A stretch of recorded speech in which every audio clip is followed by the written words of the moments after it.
아멘. 이제 우리는 고린도 전서 오늘 3장에 왔습니다.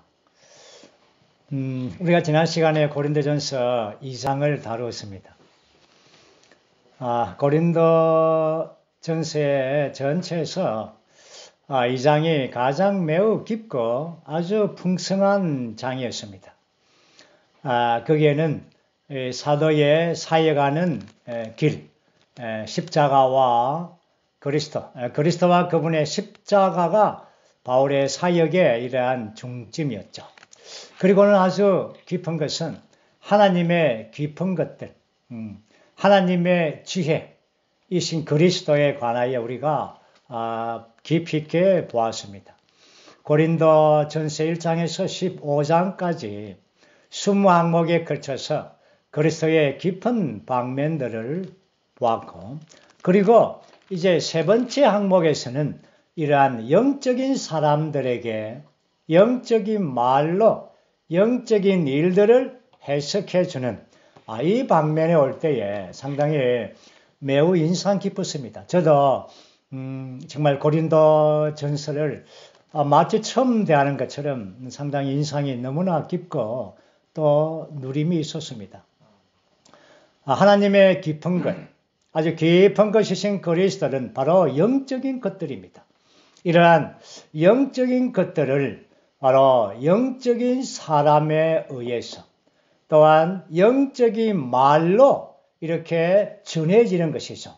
이러한 영적인 전달하는 영적인 수단이 바로 영적인 것들과 영적인 사람과 영적인 말, 이러한 영적인 수단을 통하여 이러한 전달되어질 때 그 받는 사람이 영적인 사람이어야 됩니다.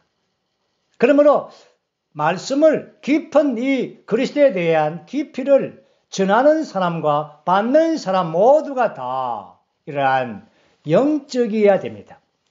워츠만 니은기님께서 이러한 말씀했죠. 깊은 것을 부른다.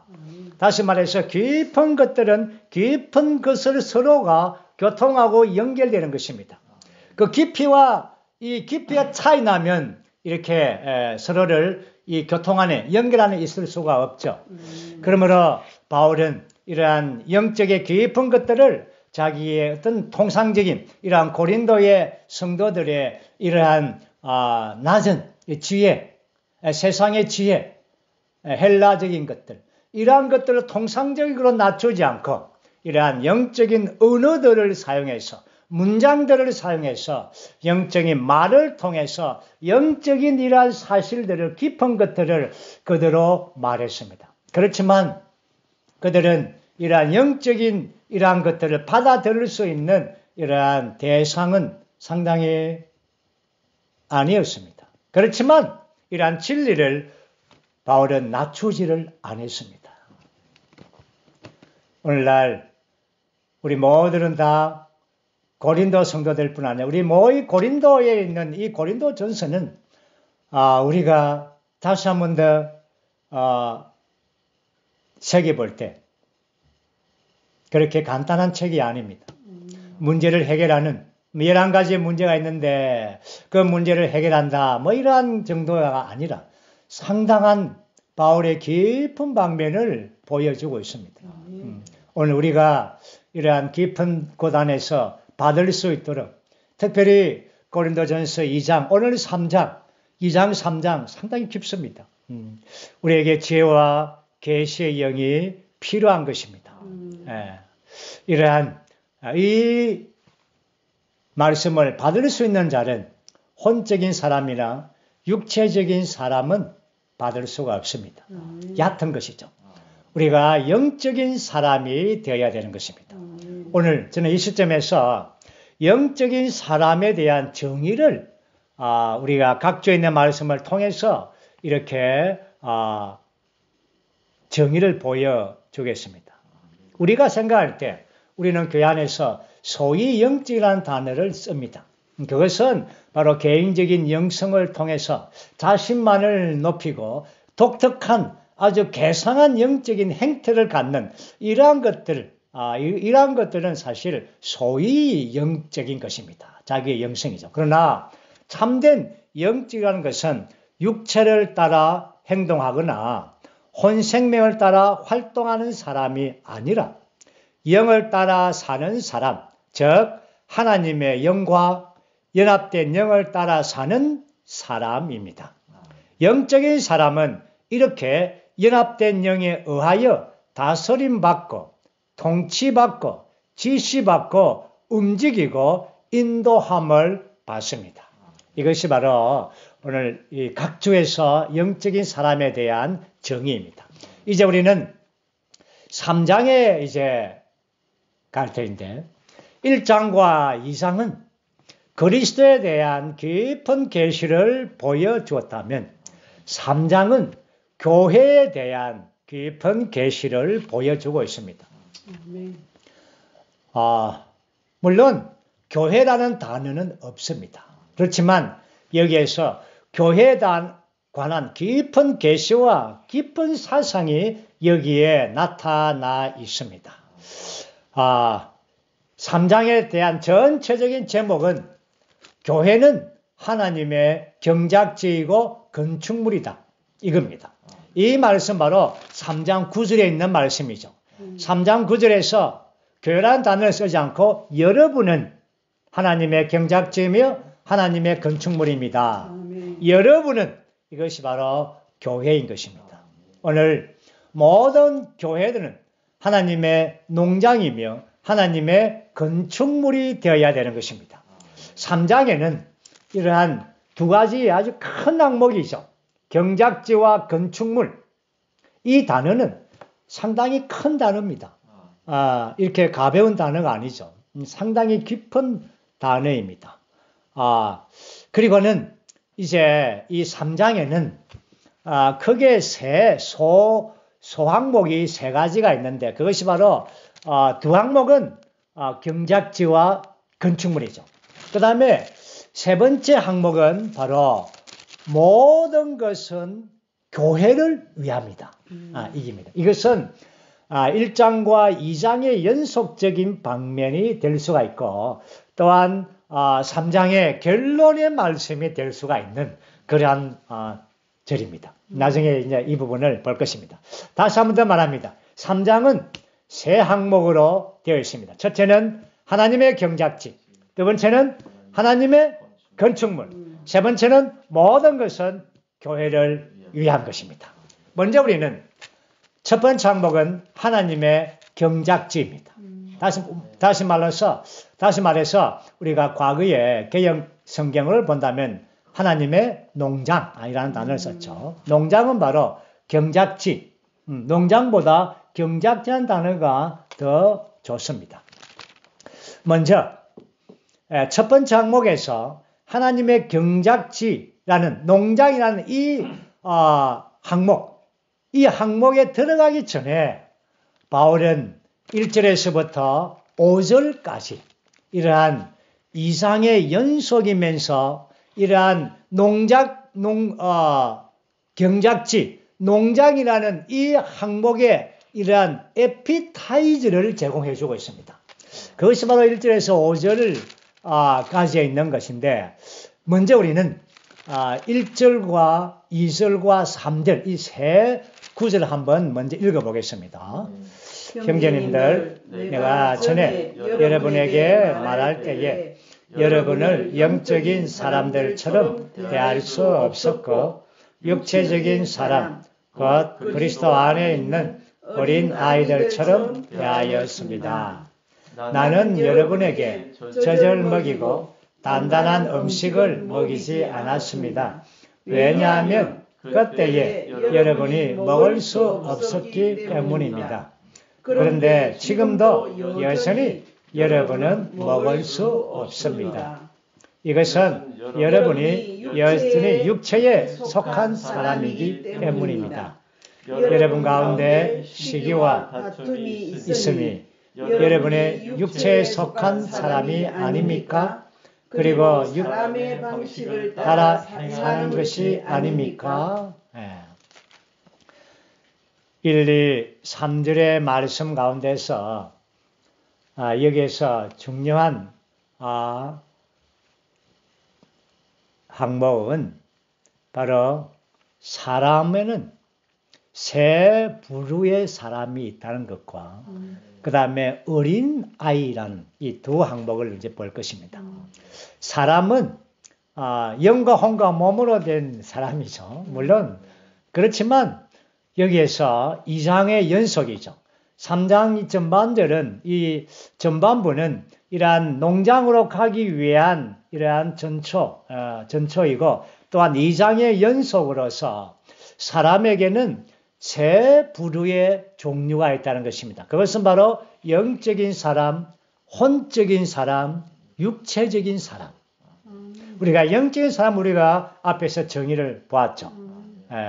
성령의 기름 부음 안에서 자신의 영 안에서 늘 사는 사람이죠. 영의 통제를 받고 영 안에서 지시를 받는 사람이죠. 영을 따라 살고 행동하는 사람입니다. 그러나 혼적인 사람은 타고난 생명인 혼의 지시를 받습니다. 그 혼의 인격이 되죠. 혼 안에 사는 사람이죠. 그 다음에 육체적인 사람은 육체에 속한 사람으로 육체의 본성과 영향을 받고 육체에 속한 사람, 육체에 따라 사는 사람, 이러한 사람, 혼에 속한 사람이든 육체에 속한 사람이든 이러한 영적인 이러한 깊은 것들은 받을 수 없는 사람들이죠. 우리는 이 첫 번째 사람, 영적인 사람이 되기를 원하는 것입니다. 왜냐하면 우리가 영적인 사람이 되어야만이 이러한 사도의 모든 가르침들, 이 사역의 말씀들은 다 영적인 깊이 안에서 흘러나오기 때문에 이러한 것들을 받아들일 수가 있습니다. 이러한 것들을 누릴 수가 있고 그것을 우리가 흡수해 들을 수가 있습니다. 그 다음에 이제 두 번째 항목은 바로 어린아이입니다. 여기에서 1절 후반절 보면은 어린아이들처럼 어린아이는 혼적인 사람과 육체적인 사람들, 이러한 사람들을 어린아이라고 말했습니다. 먼저는 이 어린아이에 대한 세 가지 표시가 있습니다. 3장 2절과 3절과 4절에 보면 어린아이에 대한 표시가 무엇인가? 첫 번째는 단단한 음식을 받아들일 수가 없습니다. 어린아이의 표시는 그 안에서 이러한 단단한 말씀, 단단한 음식이 오면 받지 않습니다. 자기의 것이 아니라 생각하죠. 이러한 전만 좋아합니다. 자기를 뭔가 조금 이렇게 은혜가 되고 누림이 되고 이러한 것들만 좋아하죠. 조금 더 십자가가 오면은 받아들이지 않습니다. 어린 나이죠. 단단한 음식은 받아들이지 않습니다. 그 다음에 두 번째는 3절 말씀 보면 이러한 시기와 분쟁이 가득하고 사람을 따라 행하는 것입니다. 이것은 어린 나이의 특징입니다. 여기에 시기와 분쟁, 분쟁의 이러한 개역 회복령을 뭐라고 되어 있습니까? 다툼. 다툼이 더 정확합니다. 시기와 다툼. 어린아이의 표시이죠. 교회 안에서 이러한 지체들이 다툼이 있습니다. 왜 그렇습니까? 어린아이이기 때문에 그렇습니다. 여러분, 우리는 이러한 또한 교회 안에서 사람을 따라 행합니다. 어떤 사람이 좋다. 이 사람을 높이는 것. 이건 바로 어린 나이의 표시입니다. 세 번째는 4절에 있는 말씀이죠.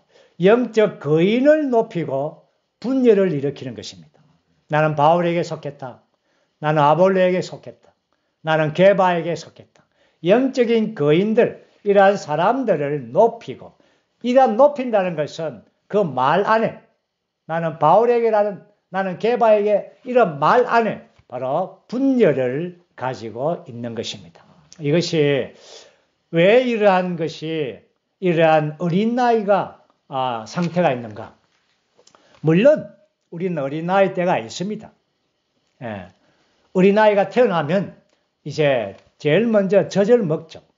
그런 다음에 이유식을 합니다. 그런 다음에 이제 단단한 음식들을 차츰차츰 먹죠. 그리고는 한 10년, 아니 뭐 10년, 뭐 초등학교 2학년쯤 돼도 그렇게 많이 자지 않죠. 한 20년, 사람이 한 20년 정도를, 그렇죠? 이러한 음식을 먹어야 장성한 사람이 됩니다. 그런데 이러한 고린도 성도들은 보십시오. 그들은 초기의 은사, 신성한 생명과 성령을 받았습니다. 그는 바로 생명의 씨를 받아들인 것이죠. 생명의 씨를 받았는데 그들은 이 씨가 발전되지를 않았습니다. 심지어 그가 이 초기의 은사를 받았다는 것을 잊고 사는 것입니다. 깨닫지를 못했습니다. 그래서 12장에 넘어가면은 기적적인 은사를 주의합니다. 방언이라든지 병고침이라든지 이러한 교회 안에서 이럴 수도 있습니다.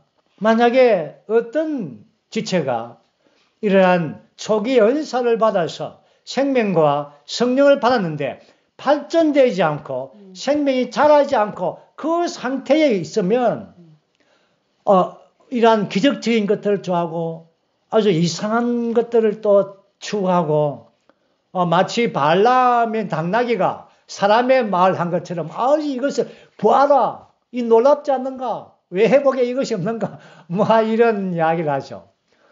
여러분, 당나귀가 사람의 말을 하는 것은 그건 정상이 아닙니다. 그렇죠? 사람이 말을 하는 것이 정상이죠. 당나귀가 사람의 말하는 것은 그 정상이 아니죠. 생명 안에서 있는 게 아닙니다. 그런데 그런 것들을 주의하는 것이죠. 왜 그렇습니까? 어린 나이니까. 어린 나이기 때문에 그렇습니다. 오늘 만약에 교회 안에 이러한 어린아이들로 가득 차다면 그곳에는 교회의 실제가 없습니다. 아멘. 거기는 지방교회의 이름만 있지 그것은 지방교회가 아닙니다. 영계님이 분명히 말했습니다. 그것은 지방교회가 아닙니다. 완전히 그냥 모이면 난장판 아닙니까? 어린아이들처럼 막 계속 뛰어다니고 이런 말 저런 말 모든 의견들 다툼들 전혀 거기에는 초기 연사가 발전된 것이 없습니다. 이것이 물론 기독교 안의 상황이지만 오늘 우리 교회 회복 안에서 우리가 경고를 받을 필요가 있습니다. 우리가 이 시점에서 저는 다시금 고린도 전서의 우리가 핵심을 우리가 정말 길을 잃을까 봐 다시 한 번 더 말씀드립니다. 고린도 전서는 문제를 해결한 책이 아니라는 것을 제가 서두에 말했습니다. 고린도 전서는 큰 세 가지의 골격을 기억해야 됩니다. 개인적인 그리스도인의 생활, 단체적인 교회 생활, 유기적인 몸의 생활. 이 세 방면의 생활이 고린도 전서 전체를 이끌고 있는 것입니다. 오늘 교회 생활 안에서 이러한 생명의 성장과 자람과 이 깊이 안에 있어야만이 이것이 바로 단체적인 교회 생활이 거기에 있는 겁니다. 그럴 때에 개인적인 그리스도인의 생활이 이렇게 정상적인 합당한 생활을 갖게 되는 것입니다. 그럴 때에 거기에 유기적인 몸의 생활이 있는 것입니다. 어린아이들만 가득하다면 거기는 교회 생활이 없습니다. 더더욱 몸의 생활이 없죠. 거기는 합당하고 이러한 정상적인 개인적인 그리스도의 생활도 없는 것입니다.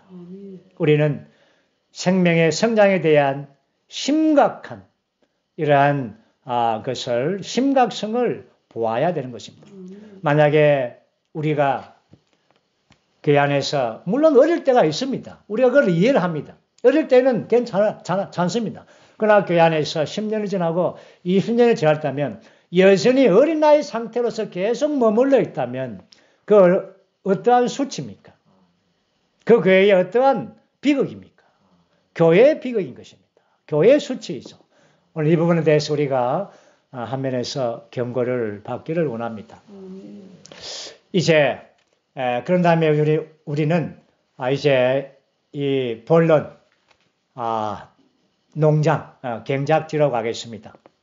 자 경작지는 6절에서부터 9절까지 말씀입니다. 이제 먼저 우리는 이 말씀을 먼저 읽고 제가 교통을 하겠습니다. 6절에서부터 9절까지 한번 읽어보죠. 나는 심었고 아볼로는 물을 주었습니다. 그러나 하나님께서 자라게 하셨습니다. 그러므로 심는 이나 물 주는 이는 아무것도 아닙니다. 오직 자라게 하시는 분은 하나님뿐이십니다. 심는 이와 물 주는 이는 다 하나이지만 각각 자기의 수고에 따라 자기의 보상을 받을 것입니다. 왜냐하면 우리는 하나님의 동력자들이기 때문입니다. 여러분은 하나님의 경작지이며 하나님의 건축물입니다. 아멘. 9절 말씀을 여러분 잘 보시면 하나님의 경작지, 하나님의 건축물, 이것은 바로 교회에 대한 큰 방면입니다. 이 경작지에 대하여 이제 전반부이죠. 3장의 전반부. 이제 건축물에 대하여 다음 이 건축물에 대한 설명은 이제 10절에서부터 17절까지 이제 계속해서 건축물을 설명합니다. 그러므로 9절은 이 큰 분기점이죠. 먼저 우리는 하나님의 경작지, 농장에 관하여 볼 것입니다. 우리 믿는 이들은 하나님의 농장의 식물들입니다. 우리가 이 식물들로서 이 농장의 경작지로서 심겨졌습니다.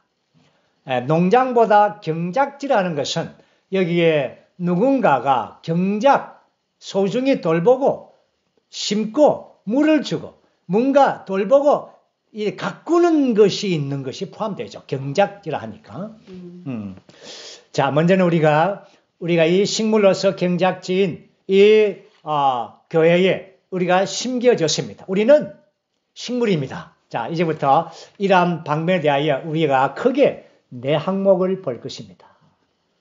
우리가 경작지로서 심겨진 식물로서 네 항목입니다. 첫 번째는 식물은 자랄 필요가 있습니다. 왜 식물이 경작지에 심겨집니까? 전적으로 그것은 자라기 위한 것입니다. 여기에 바울은 나는 심었고 아볼로는 물을 주었습니다. 하나님께서 자라게 하십니다. 심고 물 주고 자라고. 이러한 것은 다 바로 우리는 거듭남에서부터 하나님의 생명을 받으면서부터 우리는 교회 안에서 심겨졌습니다. 정말 좋은 토양이죠. 좋은 토양 안에서 심겨졌습니다. 이것이 바로 우리의 교회 생활은 합당하고 정말 좋은 토양입니다. 여기에 30배, 60배, 100배의 열매를 맺을 수 있는 그 좋은 토양에 우리가 심겨졌습니다. 그러므로 우리는 최선을 다해서 우리가 이 식물은 자랄 필요가 있는 것입니다. 여기에서 우리가 물론 주님께서 자라게 하는 것입니다. 그렇지만 하나님께서 자라게 하실 때 하나의 이러한 근거가 있습니다. 그 근거가 무엇입니까? 심고 물을 주는 것입니다. 자라게 하는 것은 우리의 몫이 아닙니다. 사역자들의 몫이 아니죠. 그러나 심고 물을 주고 보살피고 돌보고 가꾸고 이러한 것들은 사역자의 몫이요 우리의 몫인 것입니다. 그러므로 이 식물을 자랄 수 있도록 농장에 뿌려진 심겨진 많은 우리 식물들, 오늘 우리가 줌 안에 있는 식물들, 또한 우리가 줌에 들어오지 못한 많은 식물들은 우리 교회 안에 있습니다. 모든 식물들이 함께 자라야 되는 것입니다. 자, 그래서 이제 두 번째는 이 식물들은 가르침보다 물을 주는 것이 더 필요하다는 것입니다. 여기에서 사상은 바로 생명의 문제입니다.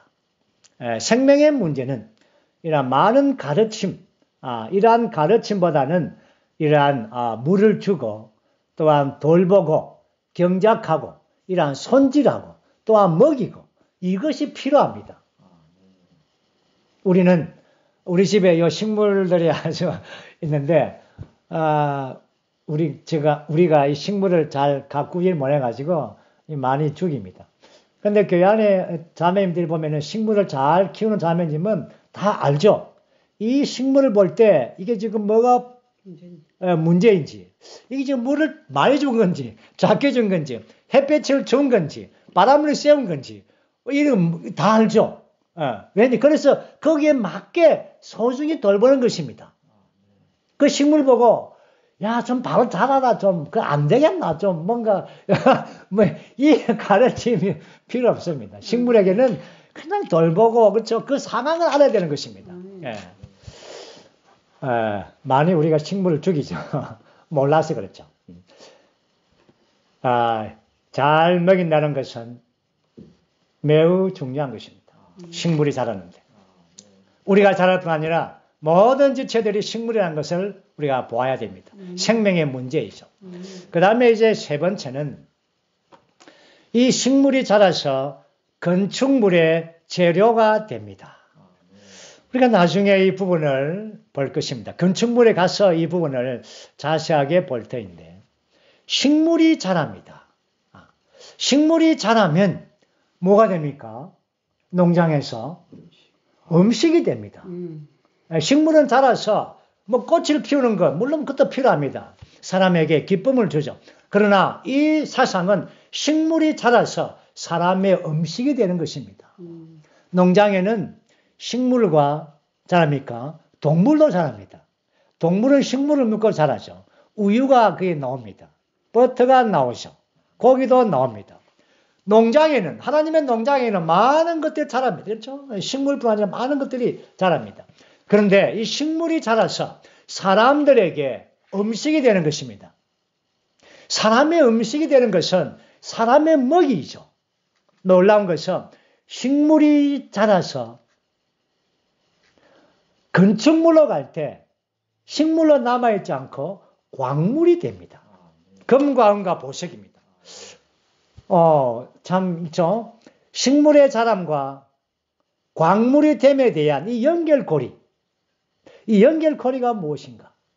우리는 그 부분 다음에 이 부분은 건축물에 대하여 볼 텐데 식물이 자라서 결국은 사람이 먹음으로 변화됨으로 결국 우리가 광물질이 된다는 것입니다. 참 기묘합니다. 식물이 광물이 되는 이야기죠. 이것이 바로 경작지와 건축물의 이야기입니다. 그러므로 3장은 너무나 깊죠. 풍성하죠. 그래서 바울은 이 3장을 기록할 때에 모든 단어들이 다 비유입니다. 그렇죠? 어느 아닙니까? 식물이라는 것들, 이러한 것들 다 비유입니다. 비유를 사용했습니다. 그리고 여기에서 말합니다. 결국은 심고 물 주는 이는 아무것도 아닙니다. 자라게 하시는 분은 하나님이십니다. 이제 네 번째 항목은 바로 이제 자라게 하시는 분은 하나님이십니다. 우리가 시간을 교회 안에서 보낼 때에 우리는 정말 성장을 위하여 주님께 기도할 필요가 있습니다. 주여 나로 자라게 해 주십시오. 이것은 전적으로 주님의 손 안에 있습니다. 이것은 사람의 몫이 아니죠. 자라는 것은. 다만 사람은, 사역자들은, 지체들은, 몸의 모든 지체들의 기능은 심고 물을 주고 돌보고 먹이고 소중히 가꾸는 것입니다. 하나님만이 자라게 하십니다.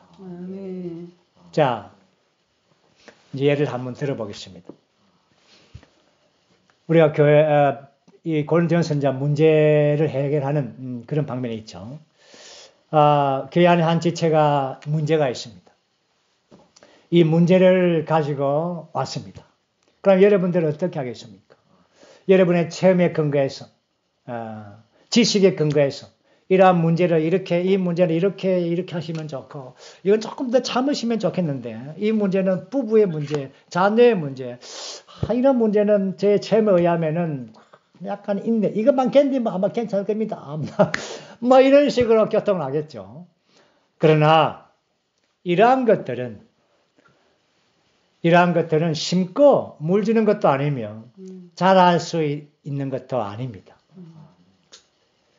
만약에 어떤 형제가 어떤 지체가 문제를 안고 와서 교통을 요청한다면 제일 먼저 하는 것이 무엇입니까? 제일 먼저 하는 것은 그 이야기를 다 듣습니다. 물론 듣는 것은 필요합니다. 듣는 것은 치료입니다. 다 들으시죠.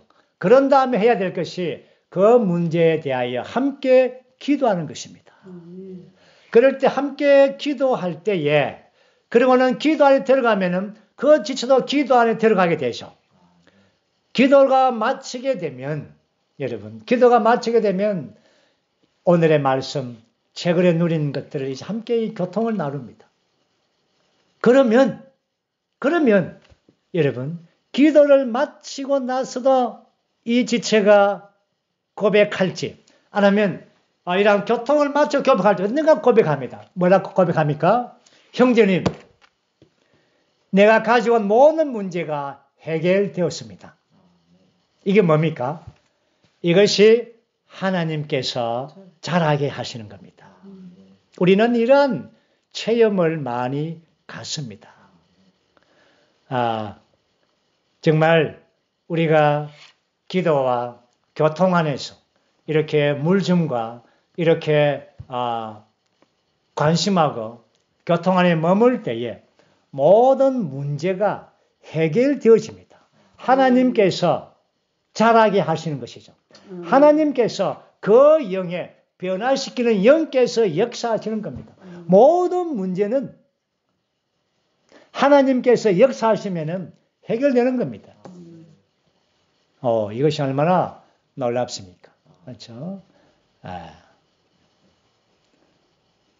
그래서 마지막 5번째 항목은 그리스도만이 건축재료라는 것입니다. 아멘. 그리스도 외에는 건축재료가 될 수가 없습니다. 그래서 우리가 체험하고 우리 안에서 자란 그리스도, 이러한 그리스도를 우리가 집회에서, 교회 집회에서 이렇게 들어질 때 성막에서 모든 재료들을 이렇게 거제로 되지 않습니까? 거제로. 이것은 바로 그리스도의 풍성을 우리가 거제로 들어줄 때 이것이 바로 교회 집회에서 우리가 체험하고 누린 그리스도를 함께 전람하고 들어질 때 거기에 바로 교회가 건축되는 것입니다. 이것이 바로 그리스도만이 건축 재료임을 보는 것입니다. 오늘 이것이 이 믿는 이들의 경작지 안에 심겨진 식물에 대한 우리가 5 방면을 보았습니다.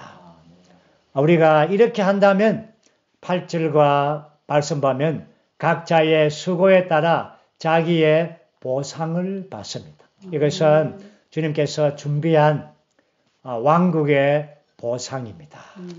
이제 우리는 3장에서 아주 중요한 2번째 항목이죠. 그것은 바로 건축물의 항목입니다.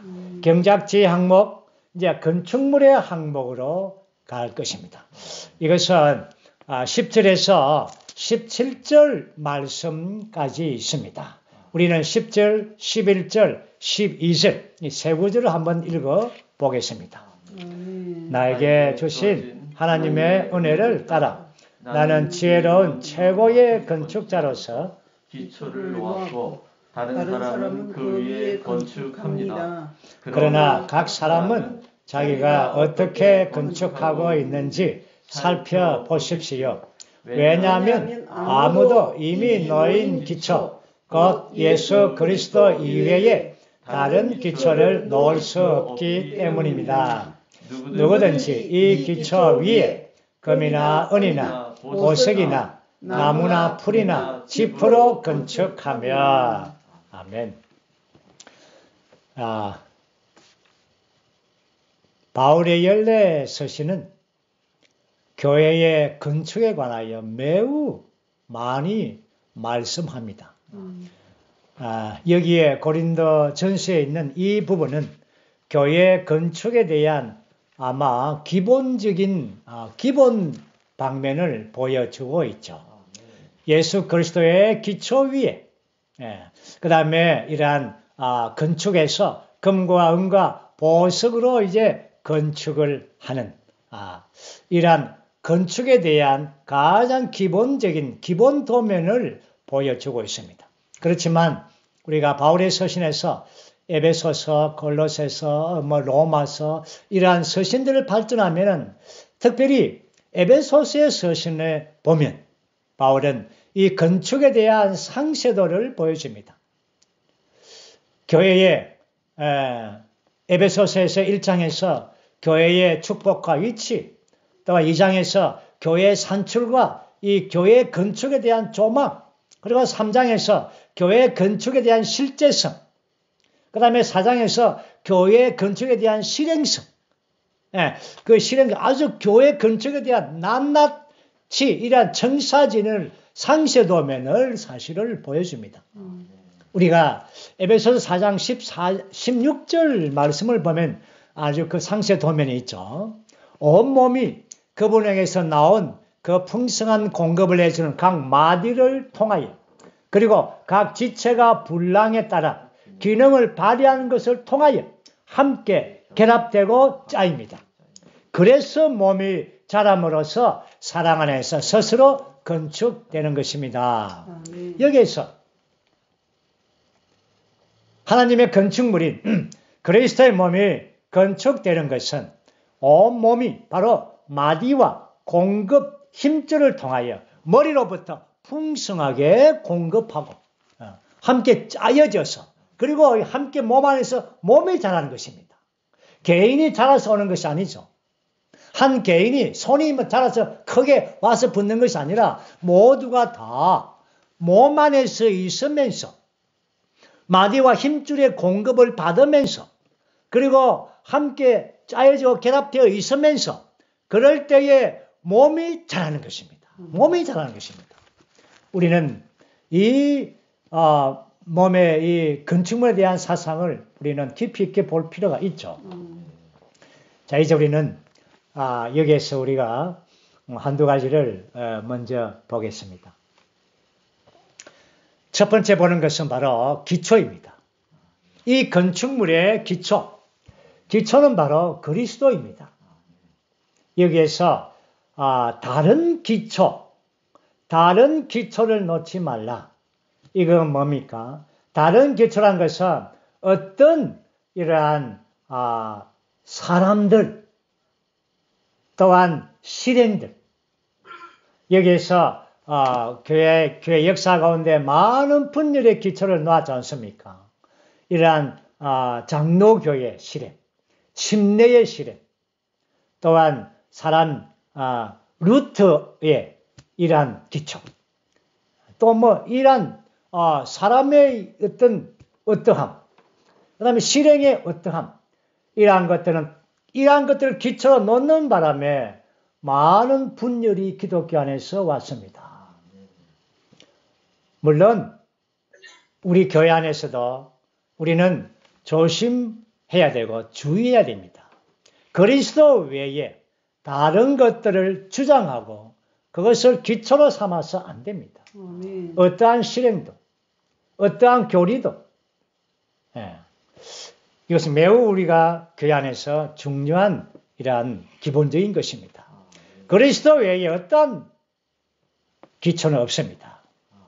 여기서 10절 말씀 보면 그러나 바울은 하나님의 은혜에 따라서 지혜로운 최고의 건축자라고 말합니다. 바울이 기초를 놓았습니다. 그렇죠? 그리고 최고의 건축자. 자, 이 단어를 쓸 때 바울은 정말 솔직했습니다. 교회 건축에 대한 청사진과 이상과 모든 계시는 바울이 보았습니다. 바울의 손안에 교회 건축의 청사진을 가지고 있습니다. 그래서 바울은 담대하게 믿음 안에서 최고의 건축자라고 솔직하게 말했습니다.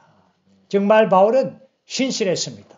왜냐하면 교회의 건축의 문제이기 때문에 그렇습니다. 바울은 갈라디아서에서 내가 가르치고 내가 전파한 복음 외에 다른 복음을 가르친다면 저주를 받습니다. 이 강한 표현을 썼죠. 바울의 완성하는 사역은 교회를 기초를 놓았고 또한 기초에서 교회를 건축하는 사역이었습니다. 그리고는 이제 여기에서 이제 이 기초 위에 이제 여러분들이 세울 텐데 많은 사역자들이 세울 텐데 금이나 보석으로 세울 것인가? 나무나 풀과 짚으로 세울 것인가? 여기 우리가 두 번째 보는 것은 바로 농장과 건축물의 관계입니다. 우리는 앞에서 농장을 보았습니다. 네, 경작지라 했죠. 경작지는 생명의 문제이고 건축물은 광물의 문제입니다. 여기에서 그 식물이 심고 물 주고 자라는 이러한 생명의 방면이 자라서 이제 결국은 거의 자라서 금과 은과 보석이 되었습니다. 그런데 그 가운데 어떠한 연결고리가 있습니까? 그 연결고리가 바로 변화입니다. 변화. 하나님이 사람이 되신 것도 변화의 과정이고 사람이 하나님이 되는 신격에서 아니라 생명과 본성에서 하나님이 되는 것도 변화의 과정입니다. 아멘. 그러므로 이러한 변화라는 것이 여기서 너무나 중요하죠. 어떻게 이것이 식물이 자라서 금과 은과 보석으로 광물이 되었는가? 그것은 바로 이 자란 식물들이 음식이 되어서 사람들에게 먹혀진 것입니다. 오늘 교회 안에서 교회 생활은 바로 이러한 먹는 생활입니다. 여기에서 금과 은과 보석, 나무와 풀과 집, 삼삼, 계속 이 세 항목을 다룬 것은 바로 삼일 하나님의 의담입니다. 사실은 삼일 하나님께서 사람의 음식이 되신 것이죠. 그러므로 이 관계는 바로 변화의 관계. 그러므로 사람이 이러한 아버지와 아들과 그 영이신 이러한 음식을 우리가 식물을 먹고 자라서 우리는 변화되어서 광물질로 변화되는 것입니다. 이것이 바로 건축의 재료가 되는 것입니다. 이것은 전적으로 신진대사의 과정입니다. 우리가 생명의 성장과 변화를 말할 때에 생명의 성장은 그리스도께서 우리 안에 더해지시는 것이고 증가되시고 조성되는 것입니다. 뿐 아니라 이러한 생명의 변화의 문제는 우리의 인성 안에서 변화를 갖습니다. 이 변화의 최종 완결은 마다들의 형상에 따라 형상으로 변화되는 것입니다. 그러므로 성장과 변화는 바로 건축을 가져오는 것입니다. 아멘. 그리고 이제 세 번째 우리가 보는 것은 바로 금과 은과 보석과 나무와 풀과 짚입니다. 이것은 아주 대비가 되죠. 바울은 이 부분에서 대비를 이루었습니다. 금은 우리가 알듯이 아버지의 신성한 생명과 본성을 말하고 아버지의 속성들을 말하죠. 은은 구속하시는 그리스도와 그분의 인격과 그분의 일에 속한 미덕들의 속성들입니다. 보석은 그 영에 변화시키는 일과 그 영의 모든 속성들입니다. 그러므로 금과 은과 보석이라는 것은 삼일 하나님의 모든 풍성들입니다. 특별히 이러한 그 영에 변화시키는 이러한 보석이 되는 것은 새 예루살렘에 이르게 되면 다 보석이 되죠. 12보석들입니다. 특별히 벽옥이 되죠. 이러한 보석은 그 영에 변화시키는 역사로 말미암아 우리가 보았듯이 이러한 경작지인 이 음식이신 그리스도를 먹고 마시고 소화하고 동화하고 신진 대사적인 방식에 의해서 이렇게 변화를 통하여 특별히 이러한 고린도후서에서 열과 압력에 의해서 우리는 변화를 받아서 결국 우리는 보석들이 되는 것입니다. 아멘. 그렇지만 이렇게 정상적으로 우리가 그리스도의 기초 위에 교회가 건축되어지는 것이 합당한 건축인데 그러나 대비되는 것은 바로 나무와 풀과 짚입니다. 아멘. 금과 대조되는 것이 나무이죠. 아멘. 나무는 타고난 사람의 본성을 상징합니다. 은과 대조되는 것은 풀입니다. 그리스도로 말미암아 구속받지 못한 거듭나지 않은 타락한 사람. 그리고 짚은 보석과 대비되죠. 짚은 땅에 속한 근원에서 비롯되어 성령의 변화의 일이 없는 겁니다. 그러므로 이 가치가 없는 것이죠. 이 모든 재료는.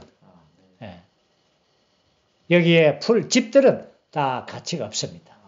성령의 역사가 전혀 없는 것입니다. 이러한 재료들은 결국은 다 태워질 것입니다. 이제 우리는 13절에서 15절까지 이러한 부분을 볼 것입니다. 한번 읽어보죠.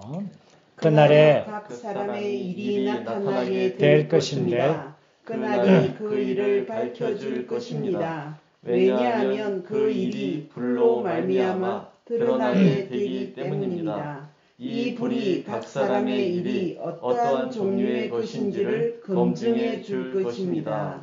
그 기초 위에 건축한 일이 남아있는 사람은 보상을 받을 것이고 그 일이 불타버린 사람은 손실을 입게 될 것입니다. 그러나 그 사람 자신은 구원을 받지만 불을 통과하여 받는 것과 같을 것입니다. 여기에서 우리는 심각한 결말이 있습니다. 그날에 주님의 그리스도의 심판대이죠. 그날에는 다 밝혀질 것입니다. 그때에 이러한 불로 말미암아 이 불은 심판의 불입니다. 이제 각 사람이 이러한 기초 위에 그리스도의 기초 위에 어떠한 것을 건축했는가 어떠한 것을 세웠는가 불이 이렇게 시험할 것입니다. 불타버리겠죠. 그런데 금과 은과 보석은 불타지 않습니다. 그러나 나무와 짚과 풀은 불타버릴 것입니다. 이렇게 된다면 금과 은과 보석으로 조성된 사람은 보상을 받을 것입니다. 이것은 바로 왕국의 보상입니다. 그리고 불타버린 사람은 손실을 입게 될 것입니다. 이 손실은 바로 징계인 것입니다. 그러나 영원한 멸망은 아닙니다. 자신은 구원을 받습니다. 영원한 구원을 가지고 있습니다. 그렇지만 이러한 불을 통과하는 구원, 손실을 입는 구원, 이러한 징계를 받게 되는 것입니다. 오늘 교회 생활 안에서 우리는 이러한 문제에 깊은 경고를 받기를 원합니다. 이제 우리는 16절과 17절을 보겠습니다. 여러분이 하나님의 성전인 것과 하나님의 영께서 여러분 안에 거하시는 것을 알지 못합니까? 누구든지 하나님의 성전을 훼손하면 하나님께서 그 사람을 훼손하실 것입니다. 왜냐하면 하나님의 성전은 거룩하며 여러분은 바로 그 성전이기 때문입니다. 이제 여기에서 3장 9절에서 여러분들은 하나님의 건축물임이라 대한 이 건축물에 대한 다시 한 번 더 바울행전님은 설명해 주고 있죠. 여러분이 하나님의 건축물, 바로 하나님의 성전입니다. 하나님의 영이 여러분 안에 거하는 것을 알지 못합니까? 16절에서의 이 하나님의 성전은 바로 여러분들, 고린도에 있는 여러분, 고린도 교회의 성도들, 바로 지방적인 성전입니다. 그러나 17절에 있는 하나님의 성전을 훼손하면 이것은 바로 우주적인 이러한 성전을 말하고 있습니다. 지방적인 이러한 성전은 우주적인 성전의 표현이죠. 우리가 지방적인 우리는 성전이면서 또한 우리는 우주적인 성전인 것입니다. 이러한 하나님의 성전이 우리 안에 있습니다. 우리의 영 안에 있습니다. 이 성전을 훼손하면 어떻게 훼손합니까? 나무와 풀과 짚으로 건축하는 것이 바로 훼손하는 것입니다. 또한 유대 종교, 헬라의 철학, 이러한 것에 빠져 있다면 훼손하는 것입니다. 또한 사람에게 속했다, 또 분열에 빠져 있다, 이러한 것들은 다 하나님의 성전을 훼손하는 것입니다. 다시 말해서 하나님의 신약 경륜의 사도들의 가르침과 다른 것들을 가지고 있다면 이것은 바로 성전을 훼손하는 것입니다. 이렇게 하나님의 성전을 훼손한다면 그 사람은 하나님께서 그 사람을 훼손할 것입니다. 이러한 훼손은 바로 징계를 포함하죠. 불을 통과한 구원입니다. 앞절에서 말씀한 것처럼 이러한 손실을 입게 되는 것이고 불을 통과하게 되는 것이고 징계가 있게 되는 이러한 훼손을 받게 될 것입니다. 이제 우리는 경작지와 이러한 건축물에 대한 두 큰 이러한 항목, 두 큰 교회에 대한 깊은 계시를 보았습니다. 이제 마지막 항목은 모든 것은 교회를 위하여 있습니다. 이것은 3장에서 세 번째의 항목인데 이 세 번째의 항목은 사실은 이 두 항목의 연속이 아니고 1장과 2장의 연속으로 계속으로 여겨집니다. 왜냐하면 우리가 읽어보면은 하나님의 지혜에 관한 것들이 다시금 나옵니다. 우리는 18절에서 23절까지 한번 다 읽어보겠습니다. 아무도 자신을 속이지 마십시오. 여러분 가운데 누구든지 자기가 이 세대에서 지혜가 있다고 생각하느냐면 어리석은 사람이 되십시오. 그러면 지혜로운 사람이 될 것입니다. 왜냐하면 이 세상의 지혜가 하나님께는 어리석은 것이기 때문입니다. 성경에 그분은 지혜로운 사람들을 자기 꾀에 빠지게 하신다라고 기록되어 있고 또 주님께서 지혜로운 사람들의 생각이 헛되다는 것을 아신다라고 기록되어 있습니다. 그러므로 누구든지 사람을 자랑하지 마십시오. 모든 것이 다 여러분의 것입니다. 바울이나 아볼로나 게바나 세상이나 생명이나 죽음이나 현재의 것이나 장래의 것이나 모든 것이 다 여러분의 것이요. 여러분은 그리스도의 것이요. 그리스도는 하나님의 것입니다.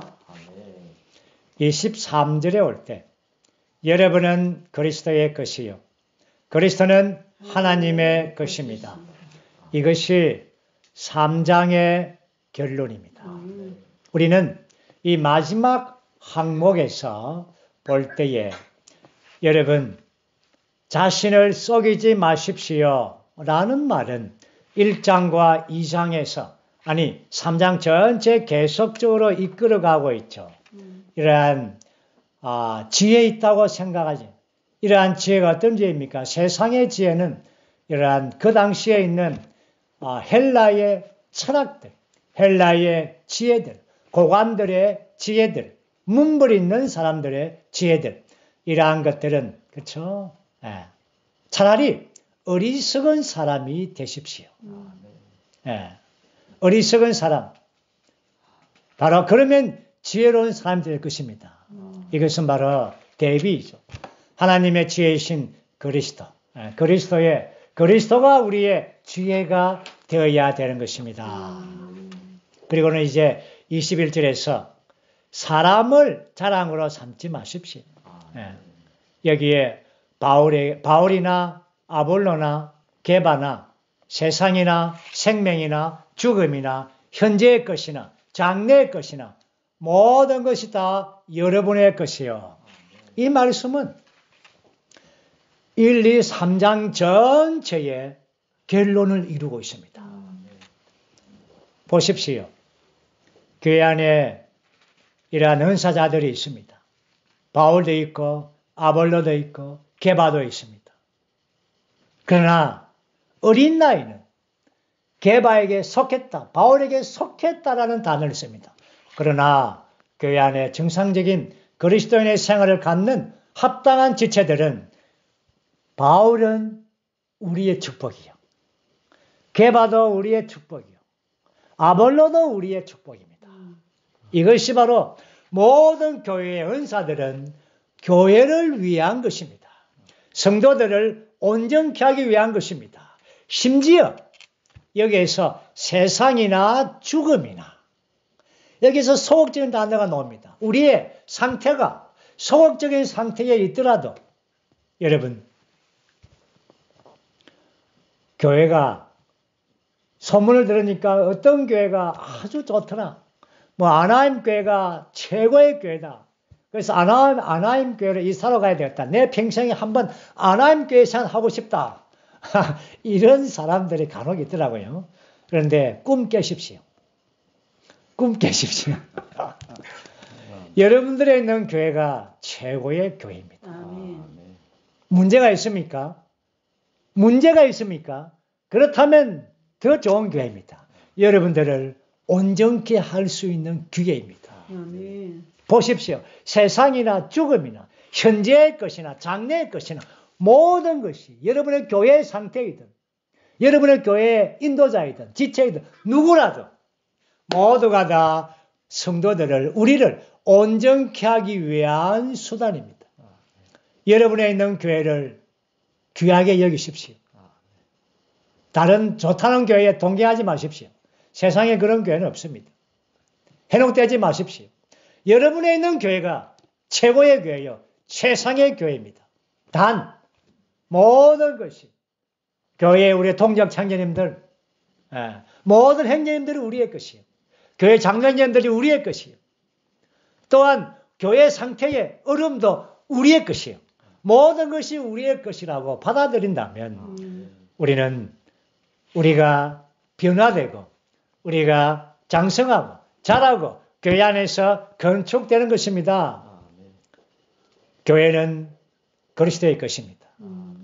교회는 그리스도를 표현하기 위한 것이죠. 그리스도 하나님의 것입니다. 그리스도 하나님을 나타내고 표현해냅니다. 그러므로 교회는 그리스도를 위하고 그리스도는 하나님을 위하여 있습니다. 하나님께서 정해주신 모든 가정과 교회와 모든 환경들을 받아들이십시오. 그럴 때 우리는 모든 것이 우리의 것이고, 그럴 때 우리는 교회 안에서 변화되고 성숙의 길로 가게 되는 것입니다. 주님을 찬양합니다. 우리는 오늘 3장의 교회에 관한 상당히 깊은 방면을 만졌습니다. 우리가 함께 이 말씀을 함께 교통하고 또 한번 누리기를 원합니다. 아멘.